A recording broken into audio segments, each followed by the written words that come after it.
ঘরে শান্তিতে ঘুমাবেন উপায় নেই, চুরি ডাকাতি যে কোনো সময় আপনার ঘরে ঢুকতে পারে, যে কোনো সময় আপনার খোঁজ খবর নিতে তদন্ত করবে ইত্যাদি। কাদের কে হুকুম দিচ্ছে তার কোনো ঠিকানা নেই। কতগুলি লাঠি হাতে নিয়ে আপনার ঘরে ঢুকে গেল, অস্ত্র হাতে নিয়ে ঢুকে গেল, অমনি সেখানে ডাকাতি করলো, চুরি করলো, চলে আসলো। আপনি কার কাছে বিচার চাইবেন? কার কাছে বিচার চাইবেন? কোনো বিচার চাওয়ার অধিকার নাই, ন্যায় বিচারের কোনো অধিকার নেই। এমন একটা দুর্বিষহ অবস্থা, আজকে সমস্ত জিনিসের দাম বেড়ে গেছে। আমাদের কথা অত্যন্ত স্পষ্ট, যারা নির্বাচিত জনপ্রতিনিধি আইন করে নির্বাচন কমিশন গঠন করে নির্বাচনগুলি হয়েছে, স্থানীয় সরকার নির্বাচন, জেলা পরিষদ, উপজেলা পরিষদ, ইউনিয়ন পরিষদ, সমস্ত নির্বাচিত প্রতিনিধিরা তাদেরকে এক কলমের খোঁচায় তাদেরকে সরিয়ে দেওয়া হয়েছে, বাড়ি পাঠিয়ে দেওয়া হয়েছে। কেন? তারা তো নির্বাচিত হয়ে মানুষের পাশেই দাঁড়াতো। ঘূর্ণিঝড় গেল, বন্যা গেল, কই কেউ তো যারা এই বন্যায় ক্ষতিগ্রস্ত, ঝড়ে ক্ষতিগ্রস্ত তাদের পাশে তো কেউ দাঁড়ায়নি। তাদের নাম করে টাকা তুলেছে, 1000 কোটি টাকা রিলিফ সংগ্রহ করেছে, কিন্তু কয়টা মানুষকে সাহায্য করেছে? আজকে যদি স্থানীয় সরকারের প্রতিনিধিরা থাকতো, এই জনপ্রতিনিধি তো মানুষের পাশে দাঁড়াতো, কিন্তু সেটা দাঁড়াতে পারেনি। কাজে আমাদের কথা খুব স্পষ্ট, এক কলমের কোথায় জনগণের ভোটে নির্বাচিত প্রতিনিধিদের সেই বিদায় দেওয়া, এটা জনগণকে অপমান করা, ভোটারকে অপমান করা। কাজে তাদেরকে আবার স্বস্থানে স্থান করে দিতে হবে। সরকারি কর্মকর্তা কর্মচারী তাদের উপর হয়রানি বন্ধ করতে হবে, গ্রেপ্তার বন্ধ করতে হবে, মামলা থেকে তাদের রেহাই দিতে হবে, চাকরিচ্যুতি করা হলে, বহিষ্কৃত করা হলে তাদের পুনরায় কাজের ব্যবস্থা করতে হবে। আওয়ামী লীগ সহ সমস্ত রাজনৈতিক নেতা কর্মী, ব্যবসায়ী, সাংবাদিক, সংস্কৃতি কর্মী, পেশাজীবী, শিক্ষক যাদেরকে গ্রেপ্তার করা হয়েছে, মিথ্যা মামলা দেওয়া হয়েছে, সকল মিথ্যা মামলা প্রত্যাহার করতে হবে এবং সকল বন্দীদের মুক্তি দিতে হবে। সেই সাথে সাথে দায় মুক্তি দেওয়া হয়েছে। 15 জুলাই পর থেকে যারা অপরাধ করেছে তাদেরকে দায় মুক্তি দিয়েছে। এই দায় মুক্তি দিয়ে কিন্তু একটা কাজ করেছে,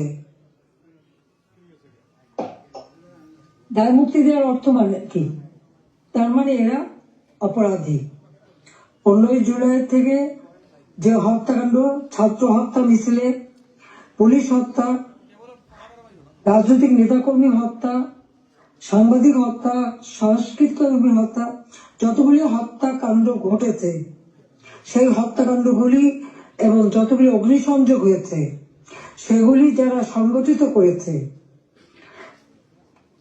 পূর্ণ তদন্ত করে তাদের বিচার করতে হবে। আর এই মিথ্যা মামলাগুলি যাদের বিরুদ্ধে দেওয়া হয়েছে সব মামলা প্রত্যাহার করতে হবে। 15 জুলাই থেকে 8 আগস্ট পর্যন্ত যাদের দায় মুক্তি দেওয়া হয়েছে, এই দায় মুক্তি দেওয়ার কোনো অধিকার নেই, তাদের বিচার করতে হবে। কারণ দায় মুক্তি দিয়ে আমাদের মাস্টার মাইন্ড খুনি ইউনূস সাহেব এটাই প্রমাণ করেছে যে এরা সব অপরাধী, এই সমস্ত অপরাধ তারা করেছে। একই সাথে মিছিল করেছে, ক্লোজ রেঞ্জে গুলি করা হয়েছে, মানুষ মারা হয়েছে। আবু সাঈদের হত্যাকাণ্ড, মুগ্ধর হত্যাকাণ্ড, সব হত্যাকাণ্ডের জন্য কিন্তু এই মাস্টার মাইন্ডরাই দায়ী। কারণ তারাই এই হত্যাকাণ্ড ঘটিয়েছিল, কারণ লাশ ফেলেও সরকার পড়ে যাবে। হ্যাঁ, আমি যদি আরো শক্তি প্রয়োগ করতাম অনেক লাশ পড়তো, আমি সরে আসতাম না। কিন্তু আমি তো লাশের উপরে লাশ ফেলতে চাইনি, আমি তো চাইনি মানুষ আরো জীবন দিক। কারণ আমি তো স্পষ্ট দেখতে পাচ্ছি যে পরিকল্পিতভাবে হত্যা হচ্ছে, পুলিশকে খামাখা দোষারোপ দিচ্ছে, পুলিশকে তো রাবার বুলেট ব্যবহার করেছে। এবং যখন পুলিশকে মেরে ঝুলানো হয়েছে তখন তারা তাদের জীবন বাঁচাতে চেষ্টা করেছে। এটা কিন্তু একটা ইউনিভার্সাল সিস্টেম, এটা বিশ্বব্যাপী আছে, তাদেরও আত্মরক্ষার সুযোগ আছে। কিন্তু যারা এইভাবে পিটিয়ে পিটিয়ে হত্যা করলো, যারা আগুন জ্বালিয়ে দিয়ে পুড়িয়ে হত্যা করলো, তাদের বিচার কেন হবে না? যারা ঘরে ঘরে যে লুটপাট করলো, আগুন দিল, এমপি হোস্টেল, সংসদ ভবন, সেগুলি যারা ভাঙচুর করেছে, প্রত্যেকটা এমপির হোস্টেলের রুম তারা লুটপাট করেছে, তালা ভেঙে ভেঙে। প্রথমে চুরি করেছে, লুটপাট করেছে ছাত্র নামদারি, তারপরে সেখান থেকে পরে পুলিশে দিয়েছে। প্রত্যেকটা বাড়ি বাড়ি যে হামলা, লুটপাট। আমাদের তো কিছুই নেই।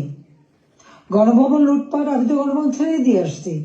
আমরা দেখলাম ইউনূস সাহেব নিজেই তার সমন্বয়কদের নিয়ে চলে গেছেন গণভবনে, কাজে লুটপাটের কিছু ভাগ বটরা নেওয়ার জন্য। সেখানে যা যা উনিও সেই লুটপাট করেছেন। কাজে লুটেরা এখন দেশ লুট করছে। শেয়ার মার্কেটে লক্ষ কোটি টাকা পাচার হয়ে গেল। কোথায় গেল ওই টাকা? ব্যাংকগুলি এক এক করে সব বসে যাচ্ছে। কেন? অর্থনীতিকে এভাবে কেন ধ্বংস করলো? যেখানে মাথা পিছু আয় আমরা বাড়িয়েছিলাম, আমরা আজকে আন্তর্জাতিকভাবে স্বীকৃত যে বাংলাদেশ উন্নত হচ্ছে, 35তম অর্থনীতির দেশ। আমাদের লক্ষ্য ছিল, আমরা প্রকৃতপক্ষে 25তম আমরা করে ফেলেছিলাম। আমরা আরো উন্নত করতাম। 26 সালের মধ্যে বাংলাদেশ আরো এগিয়ে যেত। 41 সালের মধ্যে বাংলাদেশকে আমরা একটা আধুনিক স্মার্ট বাংলাদেশ গড়ে তুলব, সেই লক্ষ্য নিয়ে আমরা কাজ করছিলাম। কেন বাংলাদেশের অগ্রযাত্রা ব্যাহত করা হলো, সেই জবাব এই খুনি ইউনূস, ফ্যাসিবাদ, স্বৈরাচার, তাকে দিতে হবে। সেই জবাব তাকে দিতে হবে, তার ওই মাস্টার মাইন্ড এবং তার সমন্বয়কদের দিতে হবে, তার উপদেষ্টাদের দিতে হবে। বলে হাসিনার বিচার করবে। কি বিচার করবে? আমি তো কি অন্যায় করেছি? গরিবের পেটে ভাত দিয়েছি, এটা অন্যায়? দারিদ্র মুক্ত করেছি, এটা অন্যায়? জনগণকে কথা বলার সুযোগ দিয়েছি, ভোটের অধিকার ফিরিয়ে দিয়েছি, হত্যাকুশ ষড়যন্ত্র রাজনীতি বন্ধ করেছি, এইগুলি আমার অন্যায়? আমার হাত দিয়ে তো কোনো খুন হয়নি। আমি তো মানুষের জীবন দিতে আসিনি, আমি মানুষের জীবন দিয়েছি, জীবন উন্নত করেছি। যারা জীবন নিয়েছে, যারা হত্যাকাণ্ডের সঙ্গে জড়িত, তাদের বিচার হবে। এবং সংবিধানের 7ম অনুচ্ছেদে খ অনুযায়ী কেউ যদি অবৈধভাবে ক্ষমতা দখল করে, তার বিচার হয়। জনপ্রতিনিধি আরেকজন জনপ্রতিনিধির কাছে ক্ষমতা হস্তান্তর করতে পারে। আমি তো সেই সুযোগ পাইনি। হ্যাঁ, আমি সরে এসেছিলাম যেন লাশের উপরে লাশ না পড়ে, সেই জন্য। দুর্ভাগ্যের বিষয় যে থামেনি। একদিন ইনশাআল্লাহ সেই দিন আসবে, এই খুনিদের বিচার একদিন বাংলা মাটিতে হবেই হবে। সেটা আমরা করবো। যেমন যুদ্ধ অপরাধীদের বিচার করেছি, 15 আগস্টের হত্যাকারীদের বিচার করেছি। আমি জানি এই যুদ্ধ অপরাধীদের বিচার করেছি বলে আমার বিরুদ্ধে মামলা, এবং আইসিটিতে ওই আন্তর্জাতিক যে ট্রাইব্যুনাল আমরা করেছিলাম যুদ্ধ অপরাধীদের বিচার করতে, আজকে সেই কোর্ট করে সেখানে আমার মামলা হবে, সেখানে আমার বিচার হবে। কেন? সেই সময় যুদ্ধ অপরাধীদের যে ডিফেন্সে ছিল, তাকেই করেছে চিফ প্রসিকিউটর এই আইসিটির। আর জামাতের একটা দল হয়েছিল এবি পার্টি, সেই পার্টির যে একজন প্রেসিডেন্ট ছিল, সে হয়ে গেছে এই আইসিটির চেয়ারম্যান। তো সেখানে ন্যায় বিচার কি করে হবে? আর এটা কিভাবে করে? এটাও তো একটা বিচারের একটা নর্মস, তাতে পড়ে না। কিন্তু গায়ের জোরে সব করবে তারা, কারণ তাদের হাতে অস্ত্র আছে, লাঠি আছে, পেটো বাহিনী আছে, সন্ত্রাস বাহিনী আছে। সেটা দিয়ে তারা এই বিচার করতে চায়, এটাই তারা করবে, এটাই তাদের লক্ষ্য। যাক, আমি অনেক সময় নিলাম, আপনারা ধৈর্য ধরে আমার বক্তব্য শুনেছেন, আমি আপনাদেরকে আন্তরিক ধন্যবাদ জানাই। ইনশাল্লাহ এই বিজয়ের মাস আমাদের, এই অন্ধকার কেটে যাবে, নতুন সূর্য উদিত হবে, বাংলাদেশ আবার উন্নয়নের পথে এগিয়ে যাবে। এই ফ্যাসিস্ট খুনি পরিকল্পিতভাবে যে আমাদের দেশকে ধ্বংস করছে, এই খুনি ইউনূস এবং তার যে চালাচামুন্ডা সন্ত্রাস বাহিনী, তার উপদেষ্টা, তার সমন্বয়ক, ইনশাআল্লাহ বাংলাদেশের জনগণই তাদের বিচার করবে, সে বিচার হবে। এটা অবশ্যই হবে, আমি বলতে পারি, কারণ আমরা ন্যায়ের পথে আছি, সত্যের পথে আছি। আমি জনগণের কল্যাণে কাজ করি। জনগণের ভাগ্য পরিবর্তন করেছিলাম, সেটা নষ্ট করেছে। ইনশাআল্লাহ আবার এদেশের মানুষ জেগে উঠবে, আবার বাংলাদেশের মানুষ বিশ্বব্যাপী মর্যাদা পাবে, সম্মান পাবে। সবাইকে আমি আন্তরিক ধন্যবাদ জানাই।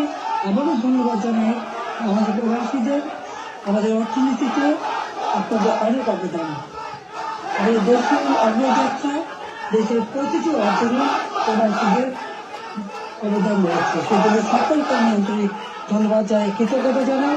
সকলে ঐক্যবদ্ধ হন, এই ফ্যাসিস্ট স্বৈরাচার ইউনূস সরকারের হাত থেকে দেশ যেন মুক্ত হয়, দেশের মানুষ যেন আবার তাদের সুষ্ঠু জীবন ফিরে পায়, সেই কামনা করে জাতির পিতার স্বপ্নে সোনার বাংলা ইনশাআল্লাহ আমরা গড়ে তুলব, সেই প্রত্যয় ব্যক্ত করে আমার বক্তব্য শেষ করছি। খোদা হাফেজ। জয় বাংলা, জয় বঙ্গবন্ধু, বাংলাদেশ চিরজীবী হোক।